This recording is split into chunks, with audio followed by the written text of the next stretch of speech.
ভাই সেদিন সুন্দরবন গেছিলেন নাকি?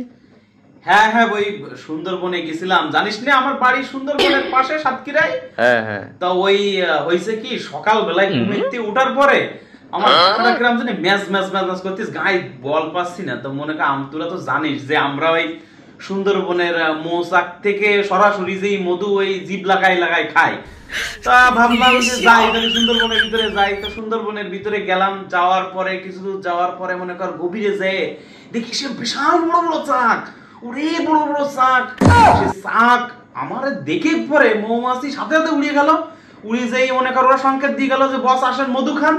এবার মনে কর যে সাথে সাথে আমি যেই মনে কর যে চাকে মুখ লাগাই দিয়ে মধু খেয়ে, তো আমার গায়ে সে একটা এনার্জি নিয়ে মানে বেকায়দা শক্তি নিয়ে আমি কেবল মনে কর ফিরতেছিলাম বাসায়। হ্যাঁ, বাঘটাক দেখেছেন নাকি?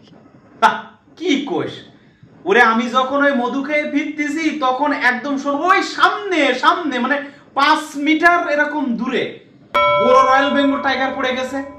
এখনো পরিবার তো আরো 5 সামনে দিতে পারতেছে না, কারণ আমি তো সামনে। এখন ও আমার দিকে এমন ভাবে তাকায়, এক পলকে তাকায় আছে। আর আমি তো মনে কর যে মধু খাইছি, টাটকা মধু খাওয়ার পরে মনে কর যে গায়ে 100 শক্তি। আর মনে কর চোখ তো মনে কর টকবক টকবক করতেছে, ওর দিকে তাকায় আছে আমি এক পলকে। হ্যাঁ, বিশ্বাস কর ও তো মনে কর এরকম ভয়, মানে ওর আচার আচরণে আমি বুঝতেছি যে ও এরকম ভয় পাচ্ছে আমার। আর একটা পা যে সামনে দেবে সে সাহসও পাচ্ছে না। আমি দেখতেছি ও মনে মনে যেন কি করছে। হ্যাঁ, মানে ও ভয় পাচ্ছে, মানে আমি যেন আর একটা পা সামনে না দিই। কারণ আমার গায়ে তো তখন মনে কর বেকায়দা শক্তি। ওরে আমরা সাতক্ষীরার মানুষ জানিস না, ওসব রয়্যাল বেঙ্গল টাইগার মাইগার এক চলে বেরিয়ে ফেলি আমরা। ওসব আমাদের কাছে কিচ্ছু না, বুঝলি? আমার ভয় পাই, আমরা তোদের হাল চাষ করি পাগল, তোরা ভয় পাইস ওই টাইগারের, আমরা ভয় পাইনি। এমন মনে কর যে ও তো কোনোভাবে আসতেছে না, আর আমিও তো তাকায় আছি ওর দিকে, ও এক পলকে তাকায় আছে আমার দিকে। হ্যাঁ, ওর চোখ দেখতিস জল জল করতেছে, মানে কান্দি কান্দি আমার মানে ভাব আর কি। হ্যাঁ, তো সেই মুহূর্তে আমি ভাবলাম তাহলে কি করা যায়, ও বেচারা বাঘের সামনে যদি আমি আরো একটু পা দিই তাহলে তো ওইনে স্টক করি না মরে যায়।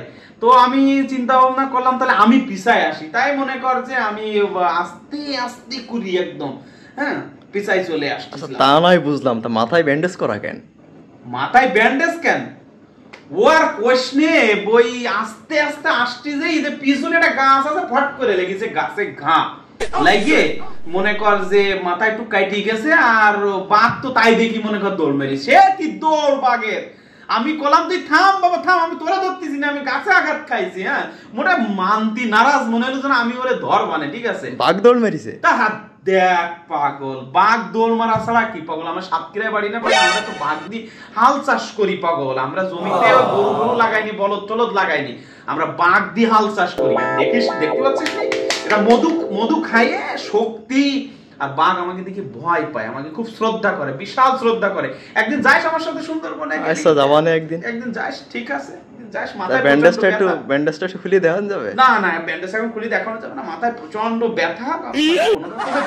বুঝতে পেরেছিস?